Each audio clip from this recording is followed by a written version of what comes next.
we've always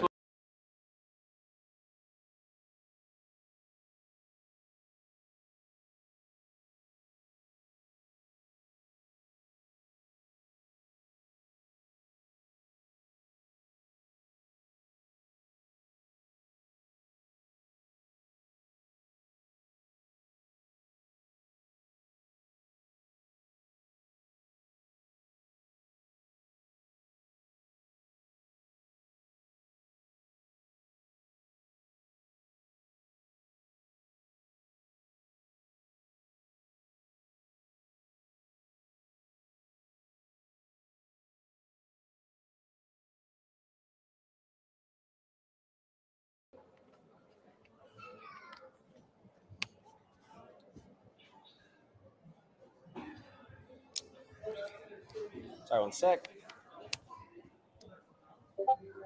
Test. You guys hear me on the live stream? All right. Cool. So next up, Rhode Island FC, after taking that victory in Indy, moved on to Louisville. It was 3-0, an absolute demolishing of the Eastern Conference champions and the Supporter Shield. J.J. Williams, again, put his mark on this one, scoring early and then kind of solidifying this victory for Rhode Island FC in the 9th and 78th minute. He was, again, for the third straight match, the man of the match, with a 9.1 FOTMOB rating and 2 goals. Again, really, Rhode Island FC took it to Louisville. I don't think anyone could doubt that they were the deserving victors of this one. 3 big chances created to Louisville's 1. And really just looked like Louisville couldn't match their pressure, couldn't match their intensity, and couldn't find a way to break down Rhode Island FC that night. And finally, last week in Charleston, Rhode Island FC, a little bit tighter of a match at 2-1. We have the goals as maybe Haraval. I know that's still being debated as who scored the first, but Noah Fuson got the game winner here in the 53rd minute. Again, this was, I think, the most pretty unbelievable performance by the Tide during this playoff run. They expected goals, Charleston 2.38 to 0.67. They absolutely let them get nowhere near Rhode Island's back line, and I don't think Charleston really could match the intensity again by Rhode Island FC, which has been a huge part of this playoff run and this playoff push.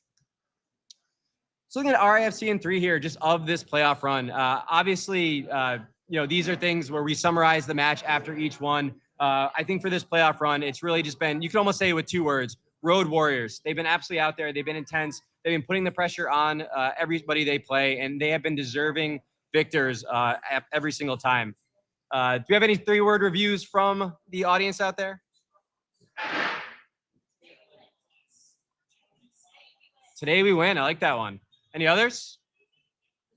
Need more plants. What was that? Never say die. Absolutely. Beautiful, beautiful. Alrighty. So looking at the USL Championship, this is why we're all here today, folks. I know I'm excited. My poor wife who is here has heard me talk about nothing else this week. No, how's your work day? No, nothing else. It's been Rhode Island FC 100% of the time. And I cannot wait to dive into this one with all of you guys.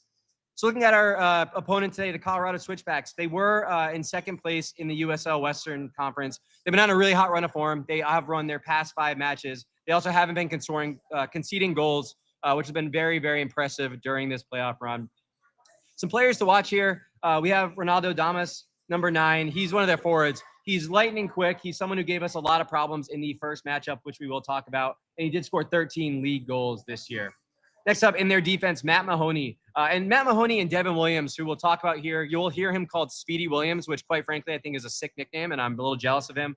But you will see the 2 of them talked about a lot as they're really the backbone of this Colorado Switchbacks team. They are the team that they lead the team in touches. They are constantly kind of holding onto the ball and being the adults in the room of kind of keeping it tidy for them. Matt Mahoney, he's been really a part of the backbone of their back line, 87th percentile in percentage of tackles won. So hopefully that J.J. Williams can really give him a handful today and take him out of this one. And Devin Williams, like I said, co-led the team in chances created and second in touches. So he's someone who we really need to keep an eye on, and hopefully we can have the adult midfield, as I call them, shut him down today. So looking at our last match, we did play Colorado at Colorado very early in this season. We did lose 3-1. This was a kind of one of those early games that was part of the early Rhode Island FC experience. where it was really more self-inflicted wounds than real deficiencies in the way they were playing.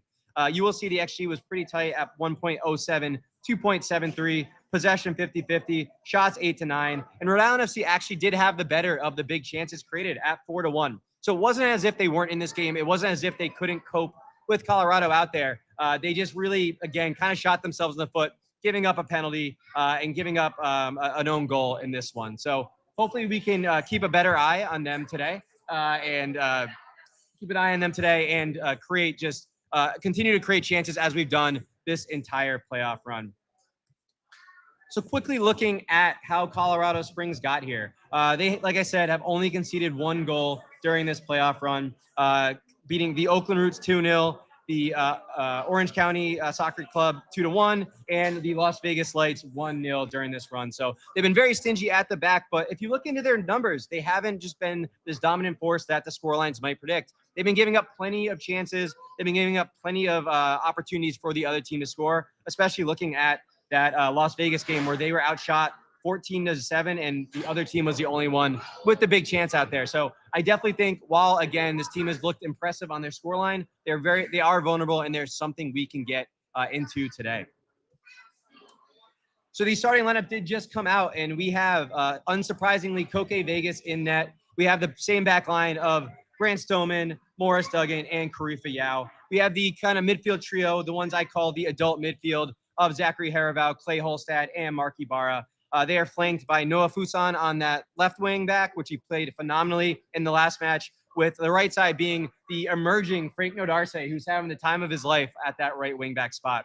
And then we have up top our two lethal strikers, the Golden Boot winner from last year, Chico, and JJ Williams, who has been on an absolute tear this postseason. He is one goal away from from tying the USL Championship playoff goal tally, and hopefully he breaks that today with a brace or more. If he wants to score 4, I am more than happy for him to do that. Just one note, looking at the bench, you will see that Jackson Lee, who has been the backup keeper the entire year, is out today with an injury. He got hurt in training yesterday. So we do have a new third string keeper in there. I hope we absolutely never have to even learn his name today. But just a note if you look at this later and wonder who the heck that is on the bench. So, folks, as we always do, we talk about the Club Collector app. This is a fan-created, Craig, who's phenomenal, game that is really like a fantasy soccer game that we've been playing all season. If you want to get into this one, you still do have about 15 minutes to get in. It's called Club Collector app, rfc.clubcollectorapp.com. You can use the code TIDETALKLIVE to get a couple extra packs to start. Extremely fun way to interact with the kind of the larger community. You pick 3 players, you play them in the match, you get a score. Completely free, extremely fun. So looking at this match of who I am taking today, I'll be quite honest, I did it on Thursday, and I can't fully remember if I'm going to be honest with you all, but I am starting Noah Fuson. He's my captain. He's been my guy all year, and he's been incredibly hot. I can't wait to see what he does today against his Colorado Switchbacks back line. I think he's been our most lethal player all season, creating chances, and most importantly, scoring goals. Next up, I have Zachary Haravow in the midfield. I think he's been a revelation since coming in. He's started off just scoring goals, which I don't know if we were all excited about or all expecting, but he's been just a rock. He's been the calming presence in there, winning duels, and really, helping stitch this team together through this playoff run.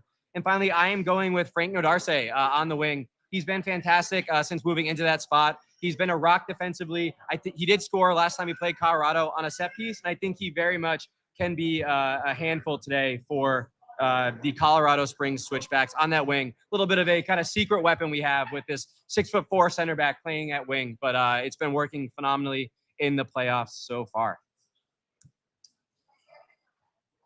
Alrighty, folks. So now is the fun part of the show where we get to our predictions.